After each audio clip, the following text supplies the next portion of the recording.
Spoiler warning for Omori. I'm going to spoil significant parts of the game. If you haven't played it yet, I highly recommend you take the time to experience it without any prior knowledge. There's no question about it from me. I totally recommend it as it's one of my favorite games from last year. Spoilers for Yume Nikki as well. So I recently finished Omori and absolutely loved the story.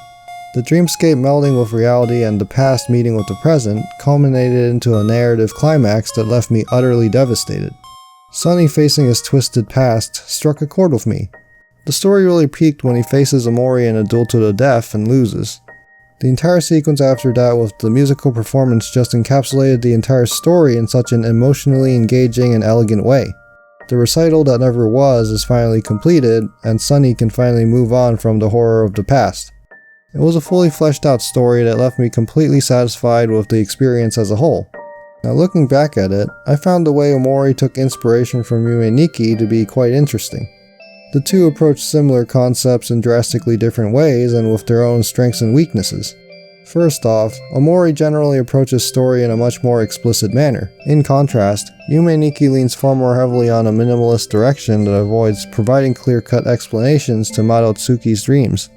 There's just much more grounding Omori's characters and world compared to the abstract strangeness of Yume Nikki. Of course, neither approach is inherently better, as the former provides restrictions on player interpretation, thus limiting the creativity, while the latter can be interpreted as completely meaningless or just plain hard to appreciate. There are cases where less is certainly more though.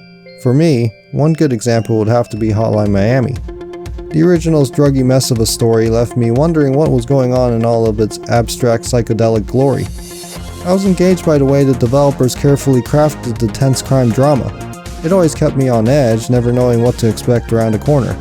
The developers basically had me hanging on their every word.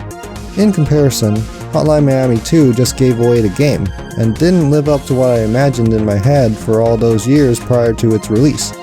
The original story had a lot of mystique to it that kept you second guessing whatever the heck was going on, while the sequel just felt like a boring crime story with generic and bland characters that I just didn't care about at all. Personally, the sequel retroactively hurt the original's brilliance. Sadly, this also occurred when I read that terrible Yume Nikki manga. The writing in it is absolutely awful, and I try every day to forget that it even exists.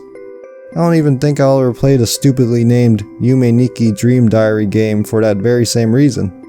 Anyway, back to the original subject. Omori and Yume Nikki managed to resonate with me by getting me emotionally invested in the stories that they were trying to tell. In Omori's case, we're allowed to see Sunny's interactions in both his dreams as well as reality. There's a refreshing contrast between the two, along with the fact that Sunny hasn't hung out with any of his old friends for such a long time. In a way, it felt like time traveling, as the dream world portrays his friends with a cheerful, innocent youth, while the harsh loss of their friend Mari, as well as the inexorable march of time, has changed them in an assortment of widely ranging ways. Aubrey has clearly changed the most explicitly. It's in how she acts, her fashion sense, and her new crew. In contrast, Cal seems to have hardly changed. It's in the subtler details that we can fully grasp how they've adjusted. Omori couldn't just lean on mystery alone, however, as the scope of the game and the nuances surrounding the lives of the characters requires many details for the player to comprehend the full impact of Mari's death. In contrast, Yume Nikki lives and breathes in the abstract. There's an artistic beauty in how Madotsuki lives in dreams and refuses to face the real world. By the end, the distinction between dream and reality are blurred, and the ending is open to interpretation. Her struggles can only be inferred through the harsh dreamscapes, her unwillingness to leave the room, and the tragic, mysterious ending. Yume Nikki finds a way to engage players by having them empathize with Madotsuki without dialogue of any sort. The surreal symbolic nature of the game is reminiscent of Silent Hill 2, and it did it before it became mainstream by the time Persona 4 came into play. We only know about our protagonist based on what she encounters from her dreams. With the inability to escape from her past traumas even in her sleep, Madotsuki succumbs to despair. Now that's the kind of environmental storytelling that solidified the game to me as an absolute classic and a personal favorite. The character study osmosis going on in Yume Nikki is astounding even to this day. Omori certainly takes its concepts of telling its story through dreamscapes from Yume Nikki, but ties it closer to reality. Perhaps this comes from Sunny's mental state still being salvageable relative to Madotsuki, or maybe I'm just thinking about it too deeply.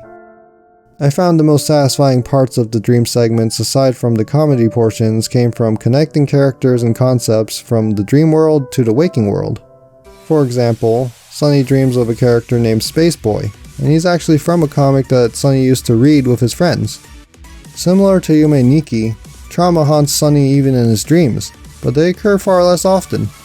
There is a strong contrast between the colorful, happy dreams and the harsh, horror-centric black space. That late-game black space segment you reach after gathering the necessary hangman letters definitely has a Yume Nikki feel to it. However, it didn't evoke the same fear and uncertainty that game had due to the grounded sense of reality that Omori provided prior to reaching the area. Regardless, it's a nice homage to Yume Nikki that inspired me to make this video in a way. Sadly, the black space could not evoke the same sense of dread and danger that Madotsuki's dreams would regularly provide me. However, I figured that horror isn't actually at the core of why Omori is worth playing. What it brings to the table is unique in its own right.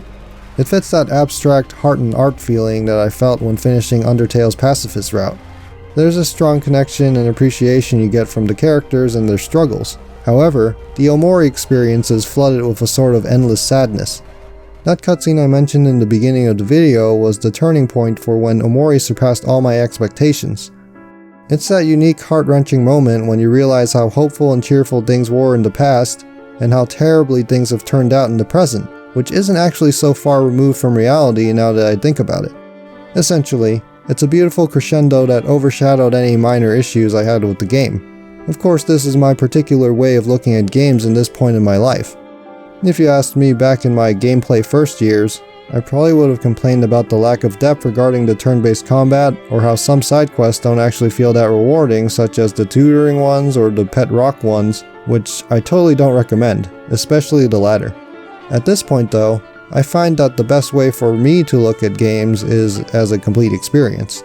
The game really comes together when you look at it as a whole. I don't think I'll ever forget Omori, and I'm really glad that I got to play it. Onto some more minor details. I also like how the game provides a hikikomori route. Admittedly, I've yet to play it, but from what I've heard of it, I appreciate just how much content and detail Omocat put into what I consider to be side content. I mean, I'm entirely satisfied with the main path as is, so to know that there's even more to the game that I can experience on a revisit is really cool. One of the neatest things with regards to the game's symbolism is that creepy something that's always popping up in those horror segments. At first, it just looks like a flying black eyeball creature, but once you make that story connection between Sunny and Basil hanging Mari's dead body, which stares back at them, it gets way more disturbing. That twist also effectively creates that transformation between Mari as a loving, cheerful sister into the horror that haunts Sunny in his dreams and hallucinations. I found that story element to be very elegant in its execution, and especially tragic as Sunny participated in such a terrible thing. This isn't even mentioning just how intense those moments were when you uncovered the big twist through photos. It was like Silent Hill 2's twist realization on crack. On a final side note, I'd like to mention the similarities between Omori and Hello Charlotte. They both have strong dreamy elements to them, and for the latter, I can never tell between dream and reality. From what I've played of Hello Charlotte, just episode 1 as of now, it's a lot more abrasive and scarier than Omori. Its horror-centric game design is far more experimental, but certainly worth a look. The first episode is free, and I found it to be quite a trip. RPG Maker games often make up in their lack of gameplay with creative concepts and execution. These titles are clear highlights, and I'm certainly interested in playing more of them. If more games could be as creative, the gaming scene would be a whole lot more interesting.